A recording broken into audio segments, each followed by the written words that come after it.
ಸ್ನೇಹಿತರೆ ನಮಸ್ಕಾರ. ಪೂಜೆ ಮಾಡುವಾಗ ದೇವರ ಫೋಟೋಗಳಿಗೆ ಮತ್ತೆ ವಿಗ್ರಹಗಳಿಗೆ ಅರಿಶಿನ ಕುಂಕುಮ ಇಡ್ಬೇಕಾ ಇಲ್ಲ ಅಂದ್ರೆ ಶ್ರೀಗಂಧ ಇಡ್ಬೇಕಾ, ಅದ್ರ ಬಗ್ಗೆನೇ ಈ ವಿಡಿಯೋದಲ್ಲಿ ತಿಳ್ಕೊಳ್ಳೋಣ. ಪ್ರತಿಯೊಂದು ಮನೆಯಲ್ಲೂ ಕೂಡ ದೇವರ ಕೋಣೆಯಲ್ಲಿ ಗಂಧದ ಒಂದು ಪೀಠೆಯನ್ನು ಇಟ್ಟಿರಬೇಕು. ಯಾಕಂದ್ರೆ ಗಂಡು ದೇವರಿಗೆ ಯಾವತ್ತೇ ಆಗ್ಲಿ ಅರಿಶಿನ ಕುಂಕುಮ ಇಡಬಾರ್ದು, ಗಂಧದ ಬೊಟ್ಟನ್ನು ಮಾತ್ರ ಇಡಬೇಕು. ಶ್ರೀಗಂಧದ ಒಂದಷ್ಟು ಪೀಸ್ ಇರುತ್ತಲ್ಲ, ಅದನ್ನ ಚೆನ್ನಾಗಿ ಕರಗಿಸ್ಬಿಟ್ಟು ಅದನ್ನು ಒಂದು ಪ್ಲೇಟ್ಗೆ ತಗೊಂಡ್ಬಿಟ್ಟು ಆ ಪ್ಲೇಟ್ ನಲ್ಲಿ ತಗೊಂಡು ದೇವರಿಗೆ ಬೊಟ್ಟನ್ನು ಇಡಬೇಕು.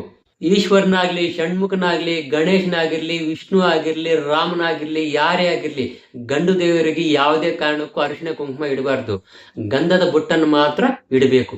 ಸ್ತ್ರೀ ದೇವತೆಗಳಿಗೆ ಅರಿಶಿನ ಕುಂಕುಮ ಶ್ರೀಗಂಧ ಈ ಮೂರನ್ನು ಇಡ್ಬೋದು. ಲಲಿತಾ ದೇವಿ ಆಗಿರ್ಬೋದು, ಲಕ್ಷ್ಮೀ ದೇವಿ ಆಗಿರ್ಬೋದು, ಸರಸ್ವತಿ ಆಗಿರ್ಬೋದು, ರೇಣುಕಾ ಯಲ್ಲಮ್ಮ ದೇವಿ ಆಗಿರ್ಬೋದು, ಯಾವುದೇ ಹೆಣ್ಣು ದೇವರಾಗ್ಲಿ ಅವರಿಗೆ ಶ್ರೀಗಂಧ ಮತ್ತೆ ಅರಿಶಿನ ಕುಂಕುಮವನ್ನ ಬೊಟ್ಟುಗಳನ್ನ ಇಡ್ಬೋದು.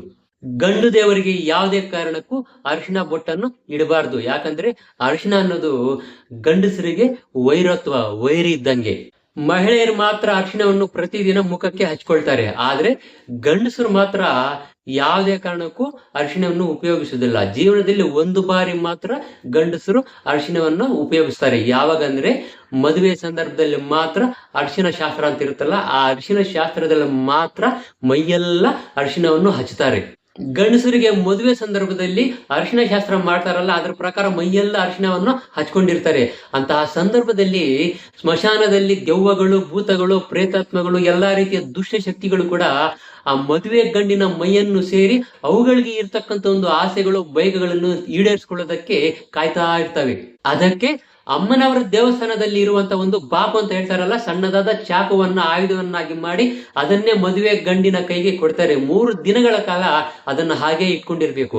ಆ ಬಾಪು ಆಯುಧ ಅಂತ ಇರುತ್ತಲ್ಲ, ಆ ಆಯುಧದ ರೂಪದಲ್ಲಿ ಅಮ್ಮನವರು ಆ ಮದುವೆ ಗಂಡನ್ನು ಕಾಪಾಡ್ತಾಳೆ ಅಂತ.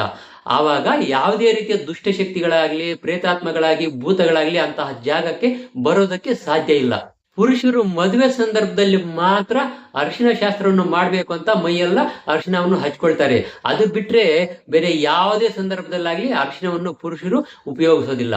ಅದೇ ರೀತಿ ಗಂಡು ದೇವರಿಗೆ ಯಾವುದೇ ಕಾರಣಕ್ಕೂ ಅರಿಶಿನ ಕುಂಕುಮಗಳನ್ನು ಬೊಟ್ಟುಗಳನ್ನಾಗಿ ಇಡಬಾರ್ದು, ಗಂಧದ ಬೊಟ್ಟನ್ನು ಮಾತ್ರ ಇಡಬೇಕು. ಗಂಧದ ಬಿಳ್ಳೆಗಳಂತ ಬರ್ತಾವಲ್ಲ, ಅವುಗಳನ್ನ ಯಾವುದೇ ಕಾರಣಕ್ಕೂ ಕರಗಿಸಿ ಬೊಟ್ಟುಗಳನ್ನ ಇಡಬಾರ್ದು. ಗಂಧದ ಪೀಠೆ ಅಥವಾ ಒಂದು ಪೀಸ್ಗಳಂತ ಬರುತ್ತಲ್ಲ, ಅದನ್ನ ಕರಗಿಸಿ ಅದನ್ನ ಒಂದು ಪ್ಲೇಟ್ಗೆ ತಗೊಂಡು ಆಮೇಲೆ ಗಂಧದ ಬೊಟ್ಟುಗಳನ್ನು ಇಡಬೇಕು. ಆವಾಗ ಮಾತ್ರ ಪರಿಪೂರ್ಣವಾಗಿ ದೇವರ ಅನುಗ್ರಹ ಅನ್ನೋದು ಸಿಗುತ್ತೆ. ಇನ್ನೊಂದು ಮುಖ್ಯವಾದ ವಿಷಯ ಏನಂದ್ರೆ, ಪೂಜೆ ಮಾಡುವಂತ ಸಂದರ್ಭದಲ್ಲಿ ಪುರುಷರಾಗಿರ್ಬೋದು, ಮಹಿಳೆಯರಾಗಿರ್ಬೋದು, ಶರೀರ ಮಾತ್ರ ಅಲ್ಲಿರುತ್ತೆ.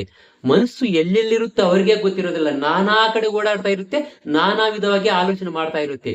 ಆ ರೀತಿ ಮಾಡಿದಂತ ಪೂಜೆಯನ್ನು ಭಗವಂತ ಸ್ವೀಕರಿಸೋದಿಲ್ಲ. ಅದರಿಂದ ಯಾವುದೇ ರೀತಿಯ ಪ್ರತಿಫಲ ಅನ್ನೋದು ಸಿಗೋದಿಲ್ಲ. ಮನಸ್ಫೂರ್ತಿಯಾಗಿ ಮನಸ್ಸು ಶರೀರ ಒಂದೇ ಕಡೆ ಇಟ್ಕೊಂಡು ಪೂಜೆ ಮಾಡ್ಬೇಕು, ಇಲ್ಲಾಂದ್ರೆ ಅಂತಹ ಪೂಜೆಯನ್ನು ಮಾಡಲೇಬಾರದು.